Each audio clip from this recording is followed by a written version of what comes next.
Good morning, everybody. Thank you for joining us, and a special welcome to Mordechai and Raya. Thank you very much for hosting the share and broadcasting it live.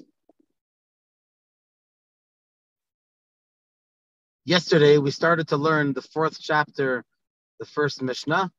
Mishnah 1, we talked about four different characters and that Ben Zoma introduced. And Ben Zoma presents a Torah view, a Torah perspective of how we are meant to view these subjects, these characters. The first one is a chacham, a wise person. The second person is a gibor, a strong person. The third individual, the third character, an ashir, a wealthy person. And finally, there is a mechubad, someone who is honorable. And we started to explain yesterday, the first half of the Mishnah, that a chacham, a wise person, the way the world, quote unquote, interprets the idea of wisdom is one way. And Ben Zoma introduces the Torah way. So if you're to ask anyone what a wise person is, they'll tell you, for example, how many diplomas they have hanging on their wall, or how many hours a day they learn. But in fact, Ben Zoma introduces something new, a new idea, that a truly wise person is someone who learns from every person. In other words, not only building on one's own success and prestige, rather what a person, how humble a person can be, and depending on how many people they can learn from, what kind of a person they can learn from. That shows what really a wise person is. He's able to take something special from everyone. And so on a similar note, we talked about Gevura, Ezo Gibor, who is a strong person.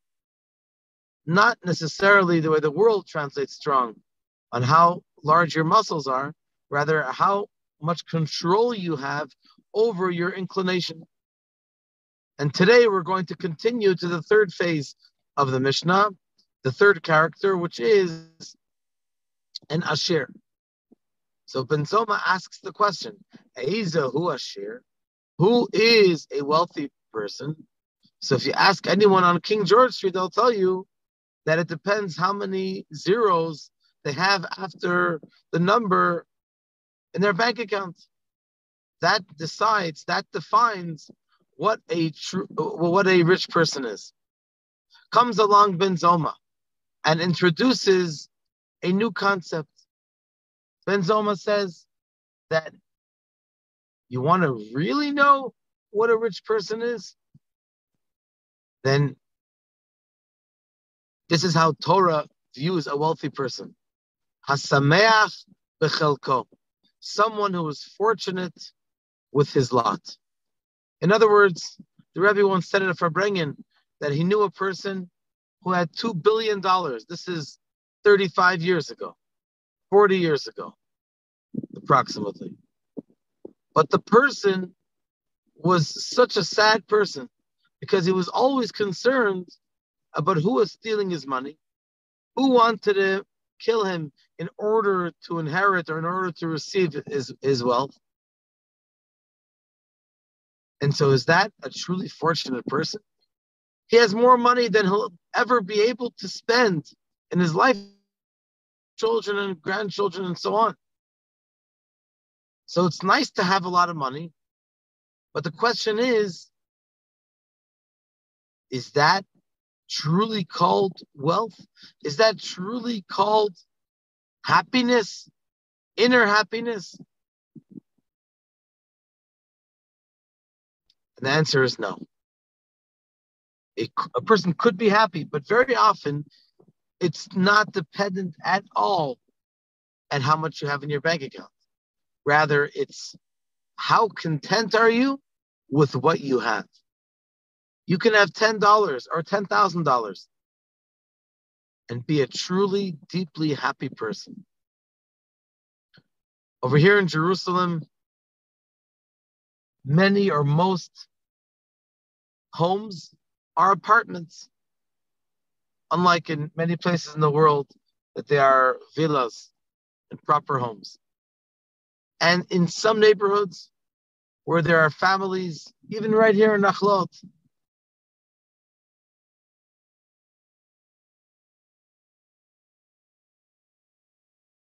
quarters, and have a lot of children, Baruch Hashem. And everyone, or the main impression that I get is that people are happy, people are content. Of course, if you have larger living quarters, it's better, a nice home. The Talmud says, "Marchivin da'ato shel adam." It makes your mind calm. But I'm just trying to bring the point across that it's not as if it's only dependent on your materialistic wealth. Whatever you have, bechelko, in your lot, whatever your lot is, you should be sameach, you should be happy. That's exactly what Hashem wants for you. You might have been used to other things in different places. But right now, that's what you have. You should be happy. You can work pleasantly to achieve another place or more. But what you have right now, a person should be happy and content. That is true wealth. That is true happiness. The Rebbe points out something very interesting over here, that there's a difference between the way we view the world as being from a materialistic point of view and between from a spiritual point of view. We always want more money and we always want to learn more. We want to achieve more. We want to be wiser. We want to connect to the Torah more. And so one might say, let me be sameach b'chelko. Let me be happy with my lot, with whatever I know. I learned in school, learn every day. Or someone might say, I started to learn just a couple of years ago.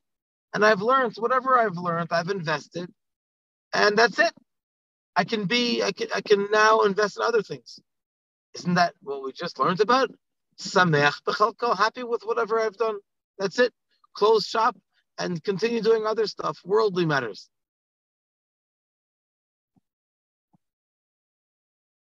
So the Rebbe says over here that when the Mishna says hasameach b'chelko, that a person should be happy with your lot, that's only in materialistic matters. Whatever you have, be happy with. Because what counts most is spirituality. It's not all about materialism.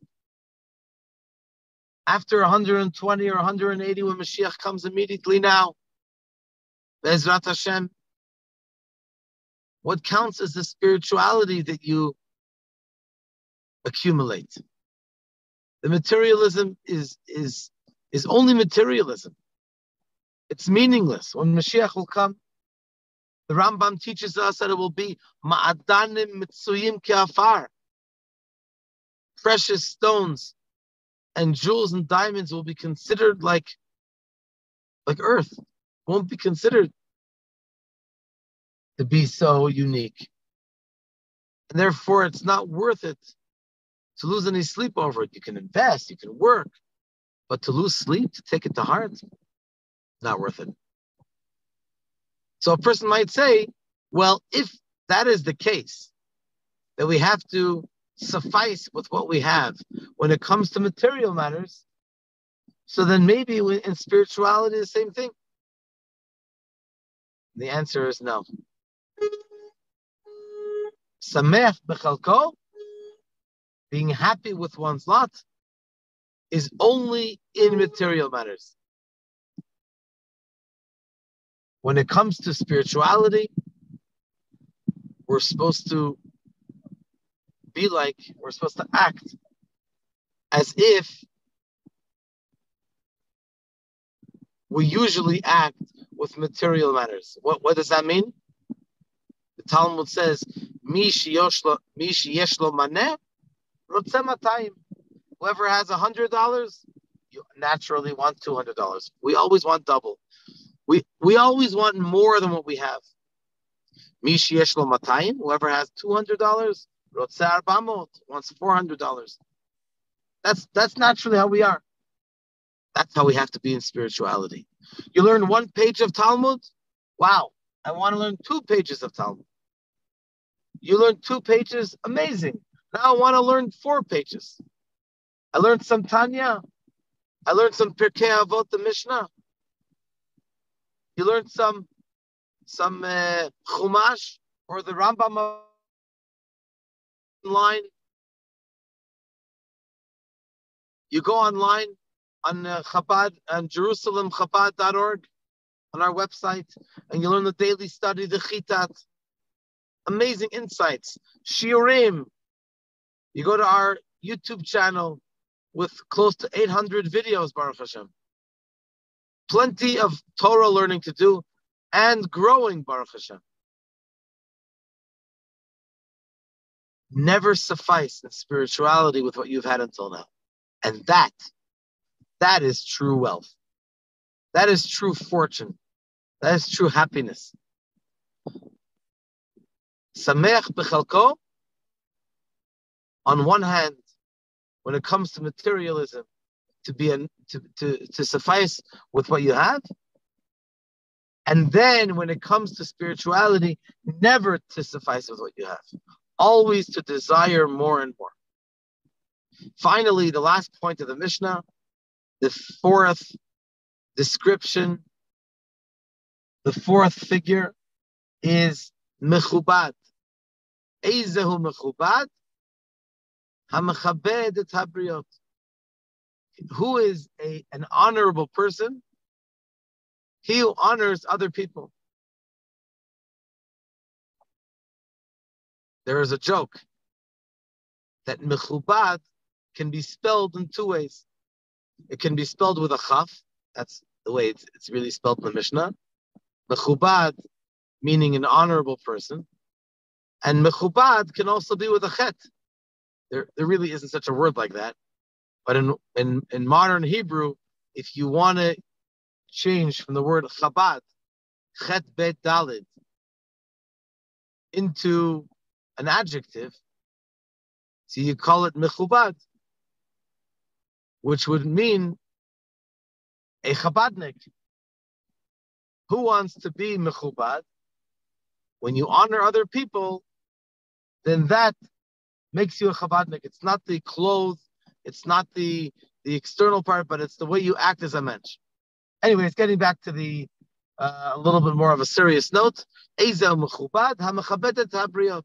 someone who honors other people. And as we talked about yesterday on one foot, that hamechabed et habriot, briot are the creations of Hashem.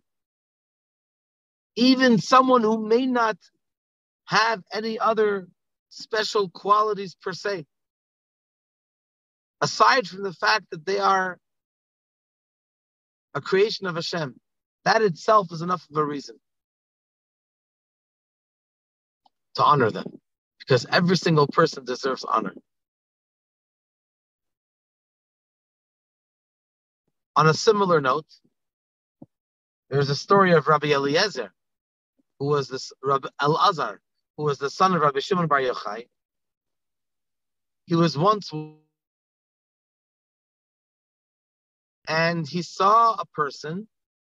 The person said hello to him, and apparently the person looked terrible, didn't have very pleasant facial features. And Rabbi Alazhar ignored him. And the person turned to Rabbi Alazhar and said to him,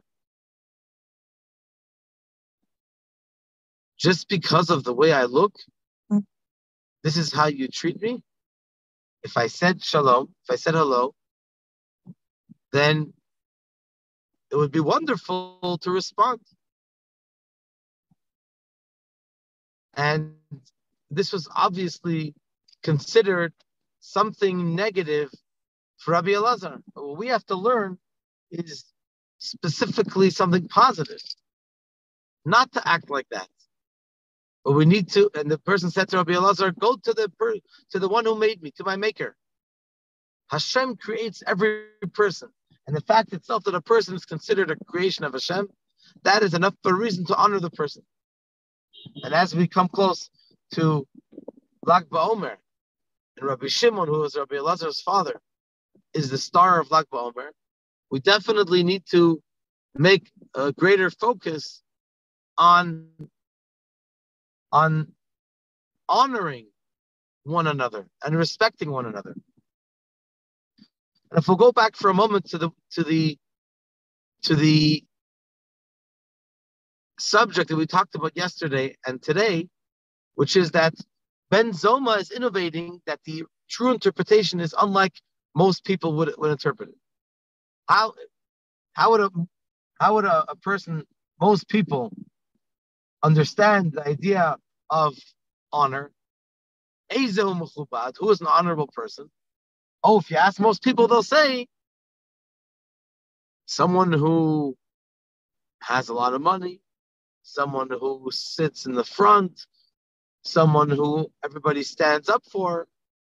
That's an honorable person. But how about someone who is not such a fancy guy, not such a popular person? That's not necessarily considered to be mechubad. Comes along Ben Zoma and says, no, that's not really deeply what an honorable person means. The deeper interpretation is hamechabed et habriot, someone who is humble enough to honor and to respect every single person, including a person who his only advantage is, his only specialty is that he respects other people. His only advantage is that he is the creation of Hashem. Even such a person we need to respect. And if someone is like that respect, that is called a respectable, an honorable person. Even if they may not be honored to sit always in the front and to be first, even if they sit at the back, that doesn't take away from the person's honor. As a friend of mine told me that for years, he worked at a big company and they used to have a weekly meeting. And the executive director would sit in the front of the room. One time he sat in the middle or in the back, and they said, Mr. President of the company, why don't you sit in your regular honorable seat? And he said, and he responded, wherever I sit, that is an honorable seat. That is a very, very important message. It's not the seat that's going to make us honorable. It's the way we act that's going to make us honorable. That's what truly counts.